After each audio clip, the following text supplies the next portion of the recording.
Hey everyone, welcome back to Corporate Decoder, the place where we take those boring, confusing reports that companies have to file with the government and turn them into something you can actually understand.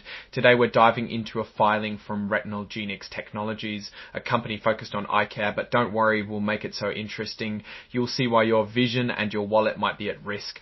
We'll uncover whether RetinalGenix is actually making progress in solving vision problems or just creating a blurry financial picture. If you're interested in more of these corporate deep dives, be sure to subscribe. Also join our Discord community. The link is in the description. Okay, so we're looking at something called a post-effective amendment, specifically number 6. This means they're updating a previous registration statement they filed with the Securities and Exchange Commission, or SEC. This filing relates to potentially reselling shares of stock. Basically, some stockholders want to sell their shares, and this document helps them do it legally. The main reason for this amendment, we are told in this document, is to include the updated financial reports, including their 2025 numbers. The filing we're looking at covers the resale of 296,295 shares of common stock. It appears the entire fee relating to those shares was covered previously, with only $116.74 being paid for the registration.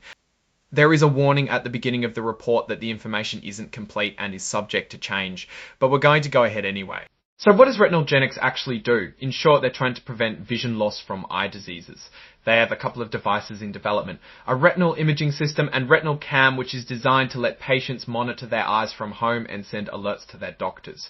They also have a couple of drug candidates, RTG 2023 for dry age-related macular degeneration and RTG 2024 for Alzheimer's dementia. While the retinal cam is expected to launch by the end of 2025, it appears that the company doesn't have immediate revenues from their advancements and are still raising capital to pursue their growth strategy. Part of RetinalGenix's plan involves pharmacogenetic mapping. They previously acquired a company called DNA Jack DPS Inc. that specializes in this. The idea is to combine the retinal imaging tech with genetic information to better diagnose and treat diseases. They're working to complete this MVP prototype. I believe this means minimum viable product in the fourth quarter of 2024 as part of the IRB study. Next, let's talk about their drug development. They are working with a company called Avamia Clinical as an advisor for developing their drugs. Now, for the less exciting but most important part of this report, the risk factors. It's a summary of what could go wrong and hurt the company. These can be very dense, but let's try to explore them in an easy to understand fashion. It's useful to know that this is how these companies see themselves, what can hurt them, and what they want investors to know. It's very valuable to read this section before making any investment decisions. One of the big risks is their financial situation. They have generated no real revenue from sales so far. That means they are burning cash and highly dependent on external funding from investors. And this also means that if they can't get the money that they need to continue their work, especially to design and testing their products, and they will not be able to continue product development. All related to this, raising extra capital comes with its own risks, since this dilutes existing stockholders and could force the company to give up assets on unfavorable terms. There is substantial doubt about their ability to continue as a going concern, a strong warning to tread carefully. Another big risk is that their commercial success depends on their products being accepted in the market. For example, even if the company have good products, they might be priced in a way that no one can afford them. Pricing, they are unable to obtain adequate reimbursement from governmental programs and private insurers, etc. They may face substantial competition in the future and may not be able to keep pace with the rapid technological changes which may result from others discovering, developing, or commercializing products before or more successfully than they do. An additional risk is that their intellectual property might not be strong enough to protect their products from competition. In general, medical device and drug companies are constantly regulated, and they must comply with all existing and evolving regulations that could also delay or altogether prevent the company from succeeding in the market. Because certain of their stockholders control a significant number of shares of their common stock, that the value of the stock might be volatile and reduce the possibility of takeovers, among other things. Now that we looked at the risks involved, let's review their financials. Here's the deal, they're losing a lot of money. Their losses have increased. Their net losses for the 3 months ended March 31, 2025 were $587,259. That's significantly less from the 2,000. That is something that needs to be considered seriously. This part has a summary for our review. They are offering 1,226,290 receive any of the proceeds from this offering. Let's see if we can find the current outstanding stocks issued. Scroll 18, 525 Tuesday Cascas Grail. Skräl stock outstanding is 18,525 shares. So this offering represents 6% of the company's shares. This prospectus also mentions a troubling trend. The doctor-to-patient ratio is worsening. So they seem to be arguing that because of this shortage, there's a greater need for technology that lets people monitor themselves in rural areas, for example. Scroll discussion about this crawl. This also includes changes on energy costs, geopolitical issues, and government stimulus programs creating increased volatility in general. Scrollment's discussion analysis of financial Coltidon and result scroll. To really get down to business, let's scroll to management's discussion and analysis of financial condition and results of operations. This is where management gives its own take on how the company is doing financially.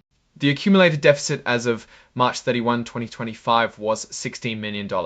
It looks like we'll need to find a way to see how they intend to keep afloat since they are dependent on capital raising transactions. They do anticipate needing to raise capital to complete the development of its products and commence the market launch, and mention it might be hard to secure additional financing. It's important to consider that, similar to what the report mentioned previously, the auditors themselves are very concerned about their business going concern, which means they might go belly up at any moment. Again, management mentions that their net losses for the 3 months ended March decreased compared to the previous year.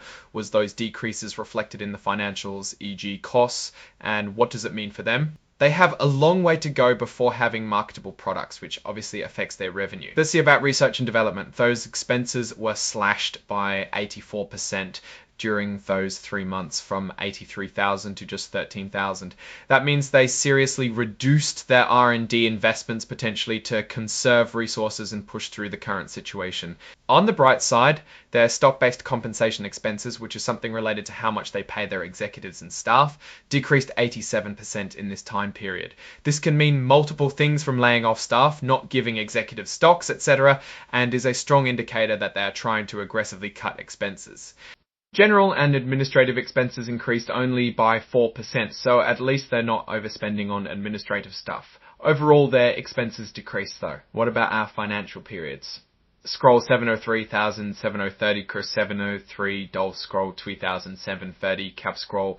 From 2024, they had approx 1.3 mm in direct and associated expenses for general administration as of December. While it is a jump from 2023, it's still overall reasonable in terms of management. These guys will need more money. Net cash used in operating activities was $807 in 2022 for the 3 months ended March 31, 2025 versus 2025 versus 130.31 down for one, thanks to these very strict cut policies. They also mention in this report that as of the date of this prospectus, that resources won't be adequate to fund their operations for the next 12 months without advances from extrafiliates or any future capital raising transactions. This is a very honest outlook about the company, but that should be concerning to investors. If you can't fund 12 months, then you're basically surviving on a month-to-month income, and you are almost entirely dependent on being lucky. Let's wrap this up with our overall thoughts. Alright, that's our breakdown of RetinalGenix's filing. It really seems that the company have exciting ideas, strong patents, and is trying to solve real global issues, but it suffers from real planning issues. They are constantly struggling, while at the same time their auditor questions its ability to operate as a business. What's your take on these numbers and what they signal for the company's future? Drop your thoughts in the comments. Now, if this analysis was valuable, hitting that like button really helps, and subscribe for more stock market deep dives. You can also join our Discord community. Thanks for watching. See you next time.